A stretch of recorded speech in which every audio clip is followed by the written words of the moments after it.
प्यारे प्यारे दोस्तों, नमस्कार। स्वागत है आप सभी का मेरे YouTube चैनल में।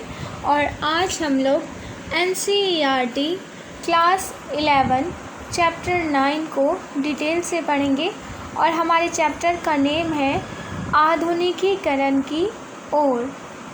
इस चैप्टर में हम लोग जानेंगे जो औद्योगिक क्रांति क्या है, मूल निवासियों का विस्थापन किस प्रकार होता है और आधुनिकीकरण के रास्ते क्या क्या हैं, उसके बारे में डिटेल से पढ़ेंगे। पहला है हमारा आधुनिकीकरण की ओर। पिछले भाग में आपने मध्यकालीन और प्रारंभिक आधुनिक विश्व की कुछ महत्वपूर्ण ऐतिहासिक प्रक्रियाओं का अध्ययन किया। सामंतवाद, यूरोपीय पुनर्जागरण और यूरोप तथा अमेरिका के बीच संपर्क अथवा टकराव, जैसा कि आप समझ गए होंगे, आधुनिक विश्व को बनाने में जिन घटनाओं का योगदान रहा वे इसी समय हुई, खास तौर से 15वीं शताब्दी के मध्य से।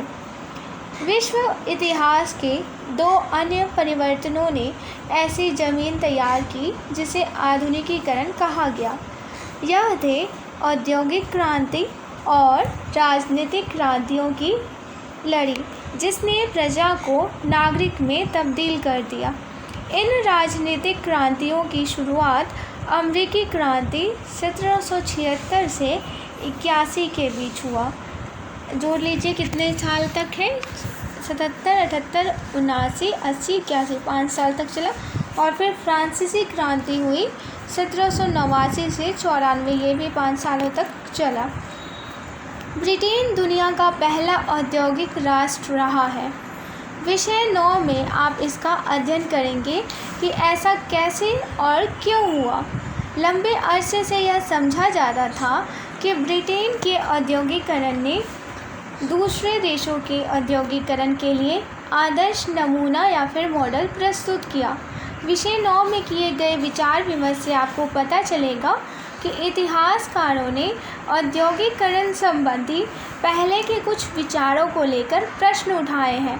हालांकि प्रत्येक देश ने दूसरों के अनुभवों से बहुत कुछ सीखा, फिर भी उसने औद्योगिकरण के प्रस्तुत नमूनों का अंधानुकरण नहीं किया। मिसाल के तौर पर ब्रिटेन में कोयला और सूती कपड़े के उद्योगों का विकास औद्योगिकरण के पहले चरण में हुआ, जबकि रेलवे के आविष्कार ने इस प्रक्रिया के दूसरे चरण की शुरुआत की। अन्य देशों जैसे रूस में औद्योगिक विकास काफ़ी देर से हुआ। 19वीं शताब्दी के आखिर में यह रेलवे और भारी उद्योग औद्योगिकरण के पहले चरण में ही विकसित होने लगे। इसी तरह औद्योगिकरण में राज्य और बैंकों की भूमिका प्रत्येक देश में भिन्न भिन्न रही है। विषय 9 में जिस तरह ब्रिटेन के औद्योगिक विकास की चर्चा की गई है, उससे अन्य औद्योगिक देशों जैसे अमेरिका और जर्मनी, जो महत्वपूर्ण औद्योगिक शक्तियाँ रहे हैं, की औद्योगिक प्रगति के बारे में आपकी जिज्ञासा जागेगी। विषय 9 इस बात पर भी जोर देता है कि ब्रिटेन को औद्योगिकरण की कितनी मानवीय और भौतिक कीमत चुकानी पड़ी। गरीब मजदूर, खासकर बच्चों की दुर्दशा, पर्यावरण का क्षय और हैजा तथा तपेदिक की महामारियाँ। इसी तरह से विषय 11 में आप जापान में कैडमियम और पारे के जहर के फैलने पर से हुए औद्योगिक प्रदूषण के बारे में पढ़ेंगे, जिसने लोगों को अंधाधुंध औद्योगिकरण के खिलाफ जन आंदोलन करने के लिए जागृत किया। यहाँ पे देख सकते हैं, दुनिया को जोड़ना 1927 में 25 वर्षीय चार्ल्स लिंडबर्ग की एक इंजन वाले हवाई जहाज़ में अंटार्कटिक महासागर को पार करते हुए न्यूयॉर्क से पेरिस की यात्रा की। यूरोपीय शक्तियों ने औद्योगिक क्रांति के बहुत पहले से अमेरिका, एशिया और दक्षिण अफ्रीका के हिस्सों में उपनिवेश बनाना शुरू कर दिया था। 10वां विषय आपको यूरोपीय उपनिवेश द्वारा अमेरिका और ऑस्ट्रेलिया के मूल निवासियों के साथ किए गए बर्ताव की कहानी बताता है। आबादकारों की बुर्जुआ मानसिकता ने उन्हें ज़मीन और पानी से लेकर सब कुछ बेचने और खरीदने के लिए प्रेरित किया। लेकिन मूल निवासी जो यूरोपीय अमेरिकियों को असभ्य नज़र आते थे का पूछना था, अगर आप हवा की ताजगी और पानी के बुलबुले के मालिक नहीं हैं तो उसे कैसे खरीद सकता है। मूल निवासियों को ज़मीन, मछली और जानवरों पर मालिकाना हक जताने की ज़रूरत महसूस नहीं हुई। उन्हें उन चीज़ों को बेचने और खरीदने की वस्तुओं के रूप में बदलने की कोई इच्छा नहीं थी। अगर चीज़ों के आदान प्रदान की ज़रूरत थी तो उन्हें आसानी से उपहार में दिया जा सकता था। जाहिर है कि मूल निवासी और यूरोपीय सभ्यता की प्रतियोगी अवधारणाओं का प्रतिनिधित्व कर रहे थे। मूल निवासियों ने यूरोपीय अतिवृष्टि से अपनी संस्कृति को मिटाने नहीं दिया। हालांकि 20वीं सदी के मध्य की अमेरिकी और कनाडा की सरकारें चाहती थीं कि मूल निवासी मुख्य धारा से जुड़े। इसी दौर में ऑस्ट्रेलिया में सत्ताधारियों ने उनकी परंपरा और संस्कृति को पूरी तरह से नज़रअंदाज करने का प्रयास किया। किसी को हैरत हो सकती है कि आखिर मुख्य धारा का मतलब क्या है। आर्थिक और राजनीतिक शक्ति किस तरह मुख्य धारा की संस्कृति के निर्माण को प्रभावित करती है। दुनिया को जोड़ना जे लिपित्स्क की फिगर नामक मूर्ति जो उन्होंने 1920 के दशक में बनाई, इस पर मध्य अफ्रीका की मूर्तिकला का असर है। दुनिया को जोड़ना जापान की जिन चित्रकारी। यूरोपीय शक्तियों ने औद्योगिक क्रांति के बहुत पहले से अमेरिका, एशिया और दक्षिण अफ्रीका के हिस्सों में उपनिवेश बनाना शुरू कर दिया था। 10वां विषय आपको यूरोपीय उपनिवेशों तथा अमेरिका और ऑस्ट्रेलिया के मूल निवासियों के साथ किए गए बर्ताव की कहानी बताता है। आबादकारों की बुर्जुआ मानसिकता ने उन्हें ज़मीन और पानी से लेकर सब कुछ बेचने और खरीदने के लिए प्रेरित किया। लेकिन मूल निवासी जो यूरोपीय अमेरिकियों को असभ्य नज़र आते थे का पूछना था, अगर आप हवा की ताजगी और पानी के बुलबुलों के मालिक नहीं हैं तो उसे कोई कैसे खरीद सकता है। मूल निवासियों को ज़मीन, मछली और जानवरों पर मालिकाना हक जताने की ज़रूरत महसूस नहीं हुई। उन्हें इन चीज़ों को बेचने और खरीदने की वस्तुओं के रूप में बदलने की कोई इच्छा नहीं थी।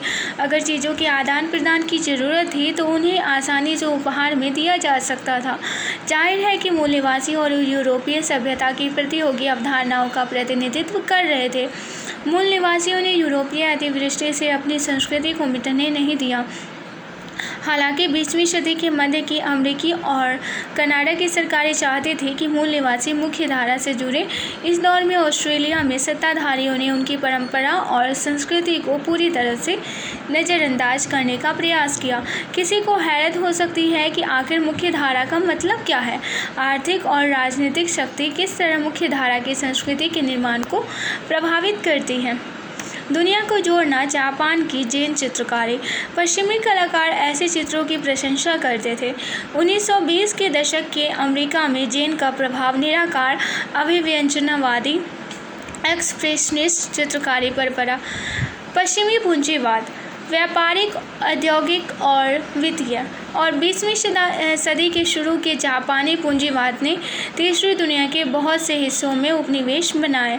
इनमें से कुछ ऐसे उपनिवेश थे जहां यूरोपीय गोरे लोग बस गए। अन्य, जैसे कि भारत में ब्रिटिश शासन, सीधे औपनिवेशिक नियंत्रण के उदाहरण हैं।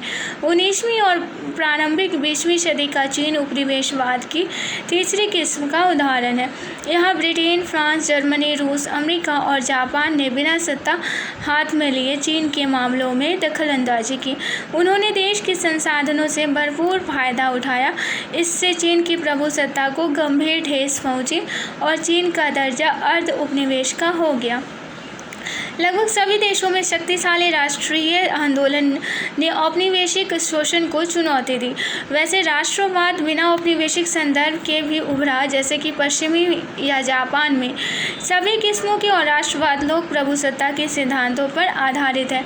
राष्ट्रीय आंदोलनों का मानना है कि राजनीतिक सत्ता जनता के हाथ में होनी चाहिए और इसी वजह से राष्ट्रवाद एक आधुनिक अवधारणा है। नागरिक राष्ट्रवाद भाषा, धर्म, जाति और लिंग पर ध्यान दिए बिना प्रभुसत्ता सभी लोगों के हाथ में प्रदान करता है। यह बराबर अधिकार वाले नागरिकों का समुदाय बनाने की कोशिश करता है और राष्ट्रीयता को जातीयता और धर्म से परे हटाकर नागरिकता से परिभाषित करता है। जातीय और धार्मिक राष्ट्रवाद राष्ट्रीय एकता का निर्माण किसी भाषा, धर्म या कुछ परंपराओं के इर्द गिर्द बनाने की कोशिश करते हैं, जहां लोगों को जातीयता के आधार पर परिभाषित किया जाता है, समान नागरिकता के आधार पर नहीं। बहुजातीय देशों में जातीय राष्ट्रवादी प्रभुसत्ता चुने हुए समूहों, समुदायों तक सीमित कर सकते हैं, जिन्हें अल्पसंख्यक समुदायों की तुलना में बेहतर समझा जाता है। समसामयिक काल में अधिकतर पश्चिमी देश राष्ट्रीयता की जातीयता की बजाय समान अधिकारों से परिभाषित करते हैं। एक प्रमुख अपवाद जर्मनी है, जहां जातीय राष्ट्रवाद की विचारधारा का लंबा और कष्टदायी इतिहास रहा है। यह इतिहास एक तरह से 1806 में जर्मन राज्यों पर फ्रांस के शाही कब्जे के खिलाफ प्रतिक्रिया से शुरू हुआ।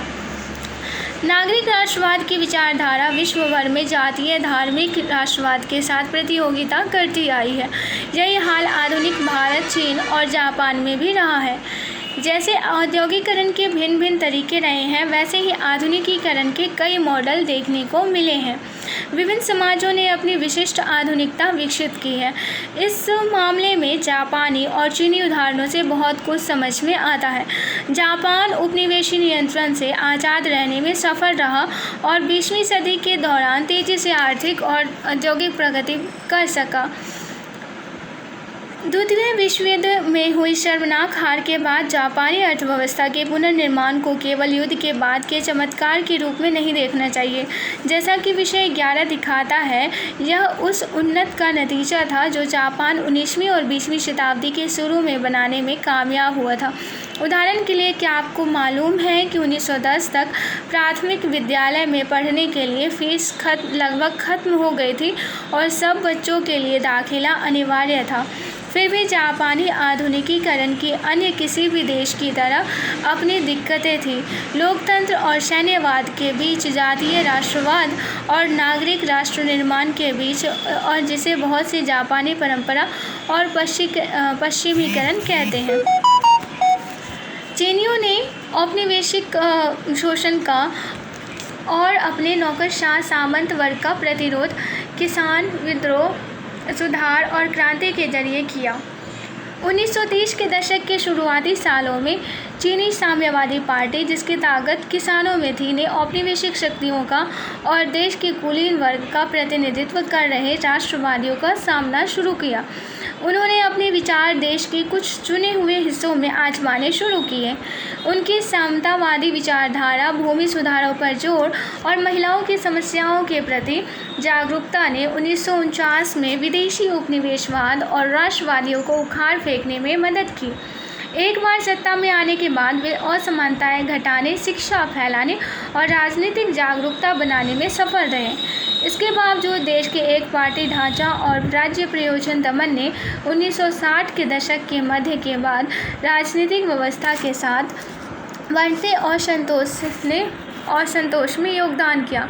लेकिन साम्यवादी पार्टी काफ़ी हद तक देश पर नियंत्रण रख पाई है, क्योंकि बाजार के कुछ सिद्धांतों को अपनाकर उसने खुद का पुनराविष्कार किया और चीन को आर्थिक शक्ति में तब्दील करने के लिए कड़ी मेहनत की है। विभिन्न देशों ने आधुनिकता को अलग अलग तरीके से समझा है और अलग अलग तरीकों से प्राप्त करने की कोशिश की है। हर रास्ता अपनी परिस्थिति और विचारों के संदर्भ में दिलचस्प कहानी पेश करता है। विभिन्न देशों ने आधुनिकता को अलग अलग तरीके से समझा है और अलग अलग तरीकों से प्राप्त करने की कोशिश की है। हर रास्ता अपनी परिस्थिति और विचारों के संदर्भ में दिलचस्प कहानी पेश करता है। यह भाग उस कहानी के कुछ पहलुओं से आपका परिचय करवाएगा। कालक्रम 4 1700 से 2000 ईस्वी तक। यह काल रेखा आपको यह बताएगी कि पिछले 300 वर्षों में दुनिया के अलग अलग भागों में क्या घटित हो रहा था और किस प्रकार विभिन्न देशों के लोग हमारे आधुनिक विश्व के निर्माण में क्या योगदान दे रहे थे। आपको यह विश्व में पिछली शताब्दी में हुए अफ्रीका के दास व्यापार और दक्षिण अफ्रीका में रंगभेद शासन की स्थापना, यूरोप में सामाजिक आंदोलनों, राष्ट्र राज्यों के निर्माण, साम्राज्यिक शक्तियों के विस्तार, उपनिवेशीकरण की प्रक्रिया, जनतांत्रिक और उपनिवेश विरोधी आंदोलनों के विषय में बताएगी। यह आपको कुछ उन अन्वेषकों और प्रौद्योगिक विकास के विषय में भी जानकारी देगी जो आधुनिकता संबंधी विचारों के सहयोगी रहे। जैसा कि सभी काल रेखाओं के साथ हुआ है, काल रेखा कुछ तिथियों पर ही प्रकाश डालती है। इसके अलावा कुछ और तिथियां भी हैं जो महत्वपूर्ण हैं। जब आप इन काल रेखाओं के कार्यों को देखते हैं तो यह न सोचें कि आपको केवल इन्हीं तिथियों की ही जानना है। इसका भी पता लगाएं कि क्यों विभिन्न कालों की काल रेखाएं विभिन्न तिथियों पर प्रकाश डालती है और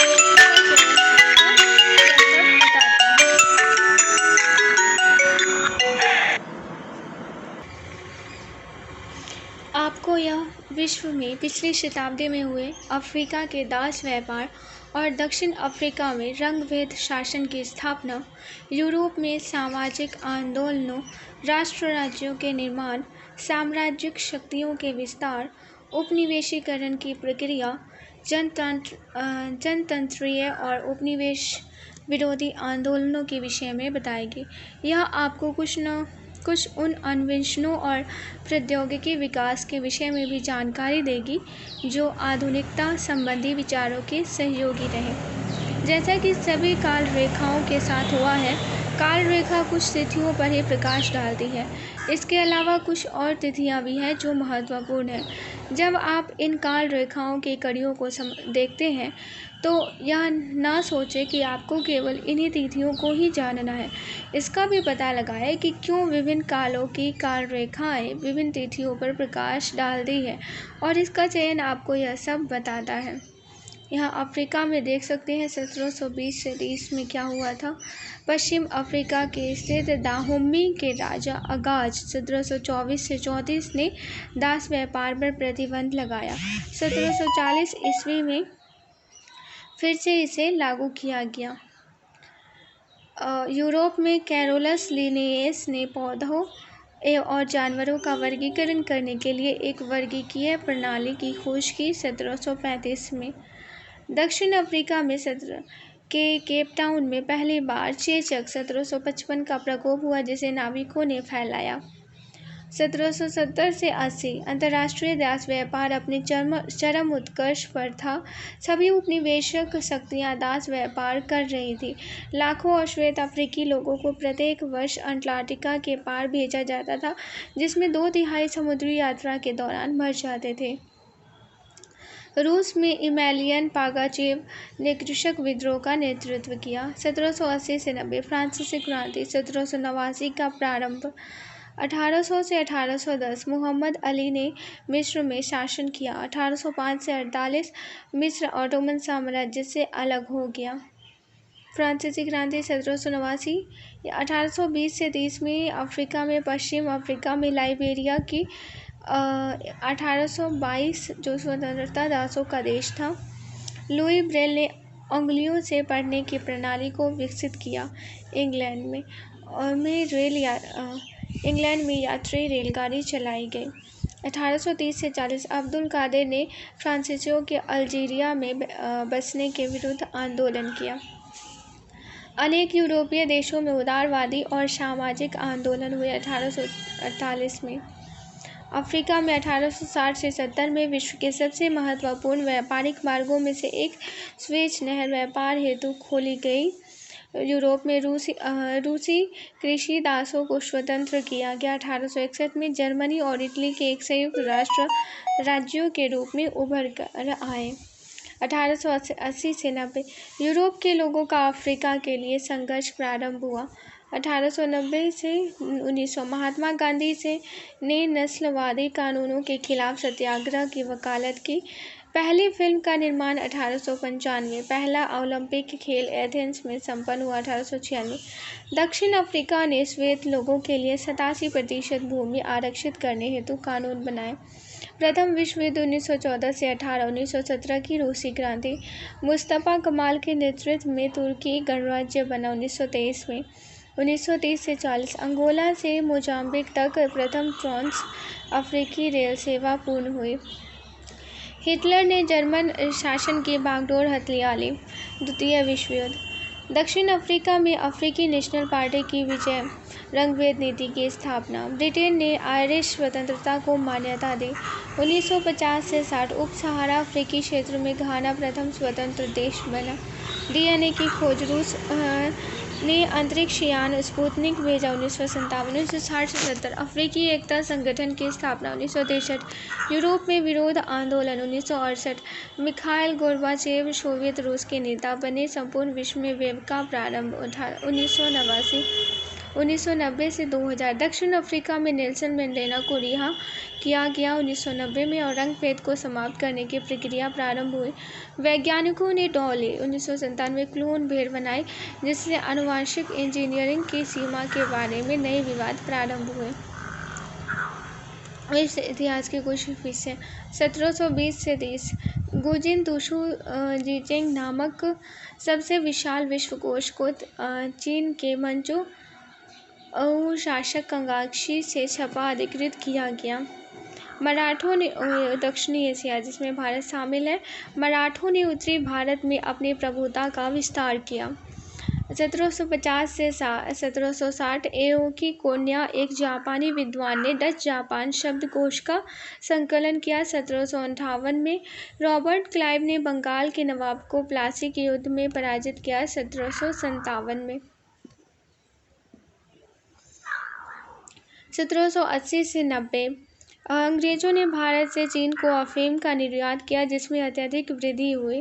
रंजीत सिंह ने पंजाब में सिख राज्य की स्थापना की। 1799 जावा को लोगों की डचों के खिलाफ बगावत। ऑटोमन सुल्तान अब्दुल मजीद ने आधुनिकीकरण के कार्यक्रम शुरू किए। सती प्रथा को गैर कानूनी घोषित किया गया। 1829 में थाईलैंड के राजा रामा चतुर्थ का शासन उसने अपने देश में विदेशी व्यापार की शुरुआत की। 1853 में रेल और टेलीग्राफ लाइन का आरंभ। 1853 महान विद्रोह। 1857 फ्रांसीसियों के इंडो चीन दक्षिण एशिया में आधिपत्य का प्रारंभ। 1862 जापान की प्रथम रेल सेवा टोक्यो में से याकोहामा का प्रारंभ। 1872 दक्कन और दक्षिण भारत में अकाल। 1876 से 78 50 लाख से अधिक लोगों की मौत। ब्रिटेन ने बर्मा पर अधिकार किया। 1885 से 86 भारतीय राष्ट्रीय कांग्रेस की स्थापना। 1885 प्रथम राष्ट्रीय कांग्रेस। 1885 एशिया दक्षिण एशिया 1900 से 1910 जापानी जल सेना ने रूसी जहाजी बेड़ों को परास्त किया। 1905 में बैलफोर घोषणा पत्र ने फिलिस्तीन में यहूदियों को स्वदेश देने का आश्वासन दिया। 1917 में 1920 से 30 महात्मा गांधी ने असहयोग आंदोलन प्रारंभ किया। 1921 ईस्वी रामास्वामी नायकर ने तमिलनाडु में आत्मसम्मान आंदोलन प्रारंभ किया। 1925 में 1930 से 40 इराक से सीरिया तक ब्रिटिश तेल पाइपलाइन बनी। 1934 अर्देशीर ईरानी की आलम आरा 1931 सबसे पहली टॉकी फिल्म थी। संयुक्त राष्ट्र अमेरिका ने जापानी नगर हिरोशिमा और नागासाकी पर अणु बम गिराया जिसमें लगभग 1,20,000 व्यक्तियों की मृत्यु हुई। बाद में बहुत से लोग विकिरण के प्रभाव से मरे। चीनी लोक गणतंत्र का संगठन 1949 भारत छोड़ो आंदोलन 1942 भारत और पाकिस्तान को स्वतंत्रता मिली। 1947 1950 से 60 बांदुंग सम्मेलन ने गुट निरपेक्ष आंदोलन को मजबूत किया। बांदुंग सम्मेलन ने गुटनिरपेक्ष आंदोलन को मजबूत किया। 1950 से 60 में भारत गणतंत्र 1950 बना। ये जो बांदुंग सम्मेलन है ये इंडोनेशिया के जावा द्वीप पे एक शहर है जहाँ पे ये सम्मेलन हुआ था। जो भी नए स्वतंत्र देश हुए थे उन्होंने सम्मेलन किया था, जिसमें कि हमारे देश के यानी कि भारत के प्रधानमंत्री जवाहरलाल नेहरू और इंडोनेशिया के प्रधानमंत्री ने मतलब कि प्रमुख भूमिका निभाई थी इस सम्मेलन में। और भारत गणतंत्र हुआ 1950 में। 1960 से 70 में फ़िलिस्तीन शरणार्थियों को एकत्रित करने के लिए अरब नेताओं ने फ़िलिस्तीन मुक्ति संगठन की स्थापना की। 1964 में वियतनाम में युद्ध हुआ 1965 से 63। और यहाँ पे सिरमोवा भंडारनायके विश्व की प्रथम महिला प्रधानमंत्री बनी 1960 में, और ये श्रीलंका की थी। और 1970 से 80 ईरान के शाह का तख्ता पलट दिया गया और बांग्लादेश स्वतंत्र राष्ट्र बना 1971 में। 1980 से 90 बेजिंग चीन के तियानमेन चौक में प्रजातंत्र के लिए विशाल प्रदर्शन। भोपाल यूनियन कार्बाइड के कीटनाशी प्लांट में रिसाव। यह इतिहास में बहुत ही भयंकर औद्योगिक दुर्घटना थी जिसमें हजारों व्यक्तियों की मृत्यु हुई। 1990 से 2000 इराक, कुवैत और अमेरिका के मध्य खाड़ी युद्ध हुए। भारत और पाकिस्तान ने नाभिकीय परीक्षण किए 1998। 1720 से 30 अमेरिका में पुर्तगालियों ने ब्राज़ील में कॉफ़ी का प्रचलन किया। ऑस्ट्रेलिया प्रशांत महासागरीय द्वीप। डच नाविक रोगविन सोमोआ द्वीपों और प्रशांत महासागर के ईस्टर द्वीपों में पहुंचा। 1730 से 40 स्टोनो दास विद्रोह का नेतृत्व एक शिक्षित दास खेमी ने 1739 में किया। जुआन सेंटोस, जिसे अताहुआल्पा सेकंड भी कहते हैं, ने पेरू के मूल निवासियों का नेतृत्व किया, किंतु उसका विद्रोह असफल रहा। 1742 में 1760 से 1770 ब्रिटिश लोगों के विरुद्ध ओटावा कबीले के चीफ पोंटियक ने विरोध प्रदर्शन का नेतृत्व किया। 1763 में कैप्टन कुक की प्रशांत महासागरीय 3 यात्राओं में प्रथम 1768 से 71। अमेरिकी स्वतंत्रता की घोषणा 1776। अमेरिका का संविधान बना। डॉलर का पहली बार अमेरिकी मुद्रा के रूप में प्रयोग 1787 में हुआ। प्रथम ब्रिटिश अपराधियों को ऑस्ट्रेलिया के बोटानी बे भेजा गया 1788। मैथ्यू फील्डर्स ने परिक्रमा की और ऑस्ट्रेलिया नाम रखा जिसका अर्थ दक्षिणी है। मैथ्यू फील्डर्स ने 1800 से 1810 में ने परिक्रमा की और ऑस्ट्रेलिया नाम रखा जिसका अर्थ दक्षिणी है। और साइमन बोलिवियर ने वेनेजुएला को स्वतंत्रता दिलाई 1821 में। अमेरिका में ट्रेल ऑफ टीयर्स, आंसुओं की पगडंडी, इसमें हजारों पूर्वी क्षेत्रों के अमेरिकी मूल निवासियों को जबरन पश्चिम की ओर खदेड़ा गया, जिसमें बहुत से मार्ग में ही दम तोड़ दिया। 1838 में चार्ल्स डार्विन ने प्रशांत महासागरों में गलपगोस द्वीपों 1831 की यात्रा की, जिसके फलस्वरूप विकास के सिद्धांत को समझने में सहायता मिली। 1840 से 50 सेनेका फॉल्स, न्यूयॉर्क की बैठक में अमेरिकी महिलाओं के समान अधिकार का आह्वान किया। 1848 में ब्रिटिश और माओरिस ने न्यूजीलैंड में वेंटगी की संधि 1840 पर हस्ताक्षर किए। इसके बाद माओरिस लोगों ने अनेक विद्रोह किए। 1844 से 88 में 1850 से 60 ऑस्ट्रेलिया और इंग्लैंड के बीच भाप की नियमित जलयान सेवा पहली बार शुरू की गई 1856 में। 1860 से 70 अमेरिका में गृह युद्ध। 1861 से 62 संविधान के 13वें संशोधन द्वारा दास प्रथा पर प्रतिबंध। ब्रिटेन से ऑस्ट्रेलिया बंदियों को भेजने पर प्रतिबंध 1868 में। 1870 से 80 टेलीफोन रिकॉर्ड प्लेयर्स, बिजली के बल्ब का अन्वेषण। 1880 से 90 कोका कोला की खोज। न्यूजीलैंड में महिलाओं को मताधिकार मिला 1893 में। 1900 से 1910 राइट ब्रदर्स ने हवाई जहाज़ का आविष्कार किया।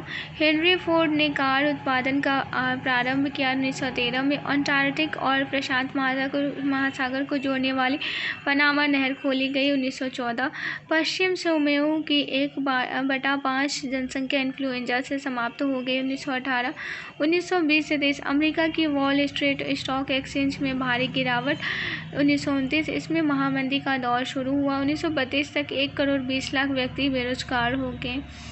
न्यूजीलैंड सरकार के विरुद्ध सेमोआ के माओ लोगों द्वारा का विद्रोह। 1929 संयुक्त राष्ट्र 1940 से 50 संयुक्त राष्ट्र अमेरिका ने द्वितीय विश्व युद्ध में भाग लिया। क्यूबा क्रांति के बाद फिदेल कास्ट्रो 1958 सत्ता में आए। 1960 से 70 संयुक्त राज्य अमेरिका में नागरिक अधिकार आंदोलन। 1963 अमेरिकी नागरिक अधिकार अधिनियम। 1964 में प्रजातीय पार्थक्य एवं पर प्रतिबंध लगाया। नागरिक अधिकार नेता मार्टिन लूथर किंग की हत्या। 1968 अमेरिकी अंतरिक्ष यात्री चंद्रमा की भूमि पर उतारा। 1969 में 1970 से 80 महिलाओं के आंदोलनों के कारण अमेरिकी कांग्रेस ने समान अवसर अधिनियम पारित किया। टोंगा और फिजी ने ब्रिटेन की अधीनता से मुक्त होकर स्वतंत्रता प्राप्त की। 1970 में पपुआ न्यू गिनी ऑस्ट्रेलिया की अधीनता से मुक्त होकर स्वतंत्र हो गया। न्यूजीलैंड को नाभिकीय अस्त्र मुक्त क्षेत्र घोषित किया गया। 1984 रेरोटोंगा की संधि से ने दक्षिण पैसिफिक को नाभिकीय अस्त्र मुक्त क्षेत्र न्यूक्लियर फ्री जोन घोषित किया। क्रियाकलाप यदि आप इस पुस्तक में दी गई 4 काल रेखाओं की तुलना करें तो आप बाएं खाने में दिए गए तिथि क्रम के कालों में विभिन्नता पाएंगे। इसके पीछे के कारणों के बारे में आप क्या सोचते हैं? अपने आप एक काल रेखा बनाने की कोशिश करिए और घटनाओं के अपने चयन के कारण बताइए। विषय 9 है हमारा औद्योगिक क्रांति में क्या क्या हुआ था। इसके बारे में हम लोग अगले चैप्टर नेक्स्ट वीडियो में पढ़ेंगे। तो आज के लिए बस इतना ही। आशा करती हूँ ये लेक्चर आप लोगों को पसंद आया होगा। सुनने के लिए आप सभी का बहुत बहुत धन्यवाद और पसंद आया तो लाइक शेयर और सब्सक्राइब ज़रूर कीजिएगा। Thank you.